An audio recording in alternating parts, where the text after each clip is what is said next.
Hey, everybody, welcome to today's show.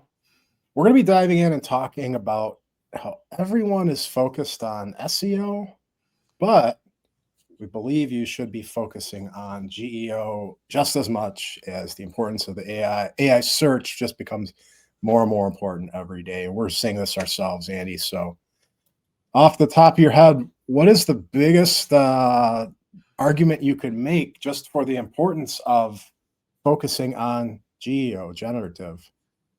Well, you know what? Before I get into that, I'm just going to throw out there's generative engine optimization, GEO.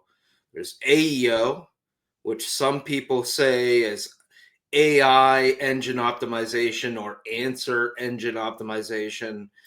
I have been thinking about this and I believe that it should be AEO, answer engine optimization, because my feeling is that these AI engines, their goal is to provide an answer for someone. Right. They're not just generating things, they are answering things for people. And so, really, this idea that even search engines were answer engines, but you had to get the answer for yourself. They just kind of sent you in the right direction. Right. But now these AI engines truly are answer engines because they're delivering a solution and answer what you want. And so I've been really trying to lean into AEO versus generative engine optimization, because I think generation, you generate anything, doesn't Right. necessarily mean that it's what people are looking for. That's a great point, and I like the thought behind that. The one that I've heard that I like, because I agree, I think before we dive into it, we need to figure out what it is, right? It's a good point on generative. Generative can be generic and can, like, not help someone find their path. I heard that SEO just becomes search everything optimization because ultimately it's the same concept. It's just doing it across a varied channel, right? So I thought that one was interesting, and I haven't heard it Yeah. was like someone on LinkedIn or something said that and kind of made their case. I thought it was interesting. So, but regardless of what we call it, um, important Why? everyone knows what we're talking about, but regardless of what we call it, why is it now so important? Not just like as something coming or like it's already happened. Right. Well, and I think a lot of search optimization folks are staying on the train. Like, people still search, it's still such a great channel. I want to step back and talk about the human side of it, right? Mm, Is that we as humans want to reduce pain and friction. And right now, when you think of search, fantastic. It's worked for years. People are accustomed to it, so it's not going away. They're going to continue to do it. But at the end of the day, they are going to migrate to what is the least painful, what is the most pleasurable, what reduces friction in their day. And the reality is that answers instead of, links is what people are going to want. And so, even if today there is still a chunk of people that are searching, there is no doubt in my mind, based off of human nature, that it will continue to shift. I already think a big percentage of people use answer engines to find what they're looking for, because it reduces friction, reduces pain, gets them to what they want, and it feels good because you're getting something instantly. And right. so that human nature of pain, pleasure, speed, all these things we want, I have no doubt, no matter what you think about search engines, that everything is going to go towards what humans want most: speed, answers, less pain, less friction, all of that stuff. So, no matter what you think, you better be paying attention now to this answer engine approach. Right. And I love your answer there because it's that it goes back to that human nature. And always in marketing, I feel like there's always, as technology advances, you always hear, oh, well, people are going to do this now. And it's like it's easy enough to predict broadly if you just focus on human behavior. So, to your points, move away from pain, move towards pleasure. How do you get there? By getting answers, right? People are looking to solve problems and as easy as possible, reducing the friction. So I love how you summed it up there.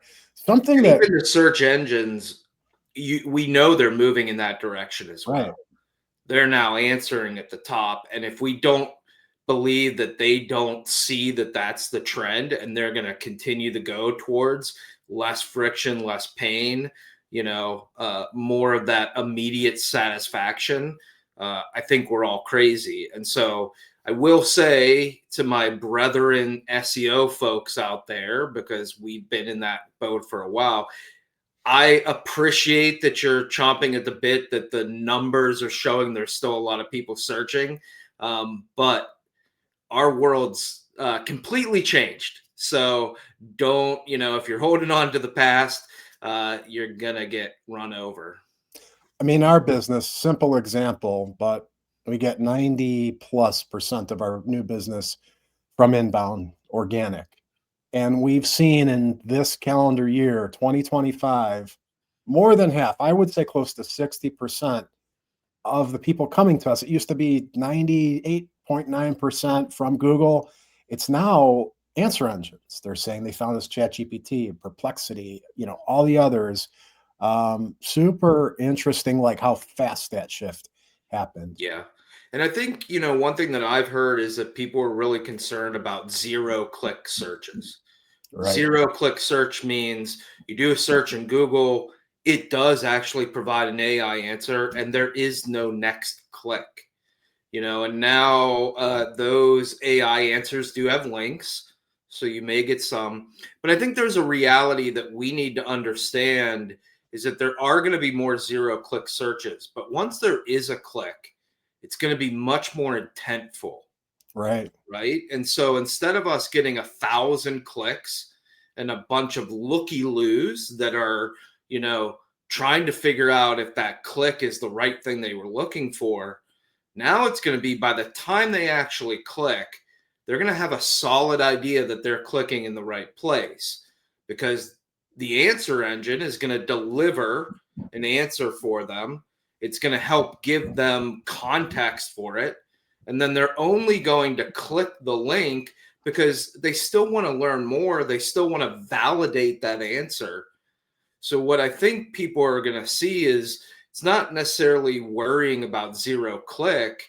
It's more the idea that you're going to have less junk traffic and much more intentful traffic, which means that every single visit is going to be way more important, because you're not Right. going to get 10,000, you're going to get 1,000, but those 1,000 are going to be much more impactful and intentful. That's a great point. It's important to kind of reframe how we're viewing this type of search traffic or answer engine traffic. It's not just the early stage exploratory. You and I have talked a lot about it's not just discovery. It is a lot deeper. It is validation. It is asking about. I've said I always go in and ask whenever a company doesn't provide pricing info. I go into ChatGPT or Grok and I'll ask like, what do they usually price it at? And it always comes back with some range. So it's like people are much more informed. We know that. We talked about that in the first episode. But I think that's just an important consideration is those different types of like prompt categories as you've talked about. Yeah, in my book, I've got 7 prompt categories, and I know we'll go into them in depth, but I think for this episode, what's important to understand is, again, the shift, right? Is that search was about unearthing links for people to then go do their own research. They wanted reviews, or if they wanted to compare, they could do that. They could search, this product versus this product, but they would have to click on a link and they would have to evaluate. And so search optimization was purely a discovery stage model, right? But these answer engines are taking us much further. If you type in this product versus this product, it creates a chart for you that it has gathered information from 40 different sources to actually provide you that chart. And so you don't have to go visit 4 or 5 sites and understand it. And so now it's not just discovery, but it's comparison. And then for fit, they're going to ask, does X company or these companies work with my type of business? And the answer engine in these days now will know what your type of business is. You won't even have to tell it. And so it'll come and it now is doing fit. Do you fit my needs? Right. And so there are these whole new categories that answer engines are exposing. And so instead of it being search, and then you're doing all of these things on websites, fit, comparison, validation, all of these actions that used to happen there now are happening in the answer engines. And so we really think of discovery, which was the main channel, to now being all of these different categories. And just to kind of round all of that out is that I really think a lot of the old school marketers and SEO people are still thinking discovery. They're Right. still thinking like, I've got to get this brand to show up, to just be discovered. But that's not the new reality. The new reality is I have to get this brand not just to show up, but for it to communicate the right information that will convince somebody in fit, in comparison, in validation. Because if I don't do that, I'll never get that click. And then if I don't get that click, I don't have the chance to have that intentful traffic. I'll give you a real world example. And I didn't even think about it until you were talking. But this week, in between, as I'm working throughout the week, my daughter turned 16 last month. I want to get her a car. So I want to get something safe for her and the right vehicle. So I've just been searching for kind of the models that she's said she likes. I've just been loading it in. I've been providing what I've done is I've narrowed down kind of what she wants, putting a link to the car listed at the dealership with all the details, the window sticker, because you can download it, and the Carfax that shows history and stuff like that. And I basically loaded a bunch of them up, and I'm using Manus. I love Manus, and Manus just kind of gave this whole report on here's my recommendations. You should absolutely not buy this one. It's not safe, so on and so forth. Too many miles, whatever. And it got down to two, and it was basically the same model.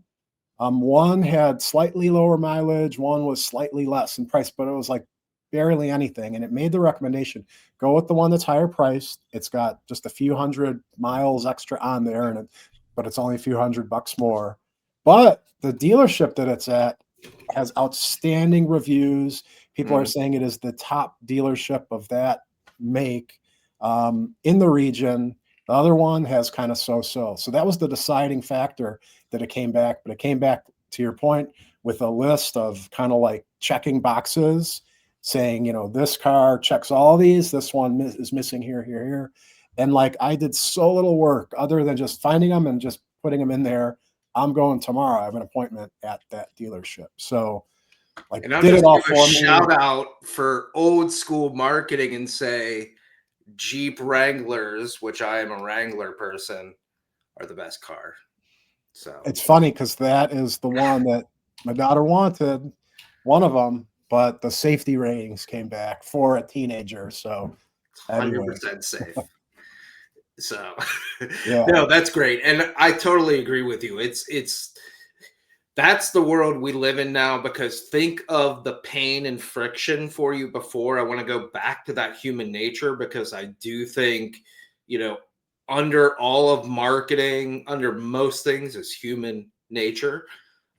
Think of the pain and friction from before for you to do that. Is right. that you would literally search all these cars, you'd have to go to 20 sites, you'd probably have to copy information into a document if you really wanted to do it right. I mean, that old school, that's how I would do it. And then like for your reviews of different dealerships, you'd have to, again, go to multiple sites, maybe social media, and you'd have to ferret out what's real or what's not.